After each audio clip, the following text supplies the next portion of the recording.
આજે the family વ્લોગના Kinjalben Thakor અને જીગરજી બંનેએ તાજેતરમાં પૂર્ણ થયેલા કેદારનાથ પ્રવાસનો સંપૂર્ણ ખર્ચ અને યાદગાર અનુભવ પોતાના પરિવારજનો તથા દર્શકો સાથે શેર કર્યો હતો।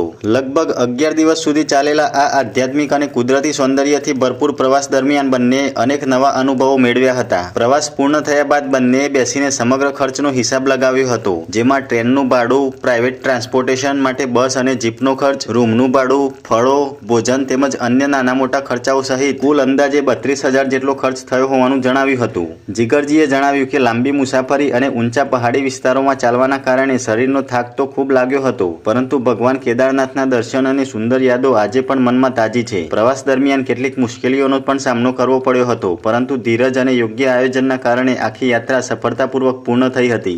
આ દરમિયાન જીગરજીએ પોતાના અનુભવ શેર કરતા જણાવ્યું કે જે લોકો ભવિષ્યમાં કેદારનાથ યાત્રા કરવા ઈચ્છતા હોય તેમણે અગાઉથી ટ્રેન અને રહેવાની વ્યવસ્થા બુક કરી લેવી જોઈએ। સાથે જ જરૂરી દવાઓ, ગરમ કપડાં અને વરસાદી સાધનો સાથે રાખવા જોઈએ। પહાડી વિસ્તારમાં હવામાન અચાનક બદલાઈ શકે છે, તેથી સ્વાસ્થ્યનું ખાસ ધ્યાન રાખવું જરૂરી હોવાનું પણ તેમણે જણાવ્યું હતું। 11 દિવસની આ યાદગાર યાત્રા પૂર્ણ થયા બાદ હવે બંને પોતાના રોજિંદા જીવનમાં પરત ફરી ગયા છે, પરંતુ કેદારનાથની યાદો, ત્યાંનો શાંતિમય માહોલ અને ભગવાન શિવના આશીર્વાદની અનુભૂતિ હજુ પણ તેમના ચહેરા પર ખુશી તરીકે દેખાઈ રહી છે। ફોલોઅર્સ માટે પણ તેમણે ઉપયોગી માર્ગદર્શન આપીને ભવિષ્યમાં કેદારનાથ જનાર યાત્રિકોને મહત્વપૂર્ણ સૂચનો આપ્યા હતા।